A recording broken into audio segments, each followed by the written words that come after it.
ప్రపంచ స్థాయి విద్యను అందించాలనేటువంటి లక్ష్యంతో స్థాపించబడినటువంటి యూనివర్సిటీ అహ్మదాబాద్లో ఉన్నటువంటి కర్ణావతి యూనివర్సిటీ. లోపలికి అడుగు పెట్టగానే నిజంగానే మీరు యూనివర్సిటీకే తీసుకొచ్చారా లేకపోతే ఏ రిసార్ట్కి తీసుకెళ్లారా అర్థం కాలేదు నిజంగా. మన university AI university, total lush green campus.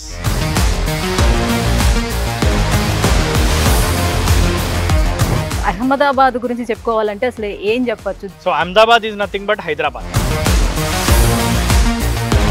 So top యూనివర్సిటీస్కి, బెస్ట్ యూనివర్సిటీకి మన అహ్మదాబాద్ అనేది ఒక అడ్డా. ఏఐ మీద ఫోకస్ చేసే యూనివర్సిటీస్లో one of the top ranked university. యూనివర్సిటీకి ఉన్నటువంటి అక్రిడేషన్స్ ఏంటి, ఇవన్నీ చూసుకొని కదా మనం యూనివర్సిటీని సెలెక్ట్ చేస్తాం. ఐఐటీస్, ట్రిపుల్ ఐఐటీస్లో ఉన్న ఎకో సిస్టమ్ మన కర్ణావతి యూనివర్సిటీలో బిల్డ్ చేయడం జరిగింది. ఎన్ఐఆర్ఎఫ్ ద్వారా ర్యాంకింగ్ పొందిన యూనివర్సిటీ మంది. బెస్ట్ యూనివర్సిటీ అవార్డు కూడా మనం పొందడం జరిగింది. ఇంకా ఎమర్జింగ్ యూనివర్సిటీ అవార్డు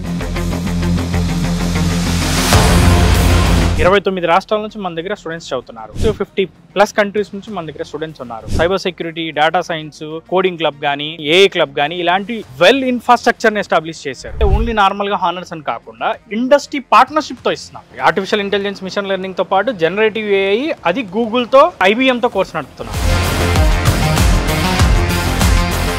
ప్లేస్మెంట్స్ విషయానికి వచ్చేటప్పటికి సో ఎలా ఉంటుంది ఇక్కడ? 100% ప్లేస్మెంట్ అనేది ఉంటుందా? మన దగ్గర 1200 కంపెనీస్తో మనం టైఅప్ అయి ఉన్నాం. సో స్టూడెంట్ ఎక్స్చేంజ్ ప్రోగ్రామ్స్ ఏమైనా ఇంట్రొడ్యూస్ చేస్తున్నారా? ఎలా ఉన్నాయి ఇక్కడ? 2+2, 3+1 ప్రోగ్రామ్స్ ని మనం లాంచ్ చేసాం. ఈవెన్ మన దగ్గర బీటెక్ 4 years చదువుకున్న వాళ్ళందరికీ కూడా ఎడ్యుకేషన్ లోన్ ఫెసిలిటీ ఉంది. యూనివర్సిటీస్ లో జనరల్లీ ఇంక్యుబేషన్ సెంటర్స్ ఉంటాయి కదా. కర్ణావతి ఇంక్యుబేషన్ సెంటర్ ని ఎస్టాబ్లిష్ చేశారు. అదే విధంగా లెర్నింగ్ అండ్ డెవలప్మెంట్ సెంటర్ ని కూడా ఎస్టాబ్లిష్ చేశారు. ఎంటర్‌ప్రెన్యూర్ స్కిల్ డెవలప్మెంట్ సెంటర్ కూడా ఉంది. ఫుడ్ విషయానికి కానీ, హాస్టల్ విషయానికి కానీ వచ్చేటప్పటికి ఎలా ఉంది? హాస్టల్స్ అనేవి ultra modern hostels. Hygienic Telugu భోజనం అనేది మనం ప్రొవైడ్ చేస్తాం. ప్యూర్ వెజిటేరియన్ ఫుడ్ ని మనం అందిస్తున్నాం. సో ఇప్పుడు నేను అసలు క్లాస్ రూమ్లో ఉన్నానా ఇంకెక్కడ ఉన్నానా అనే ఫీలింగ్ నాకు కూడా వస్తుంది.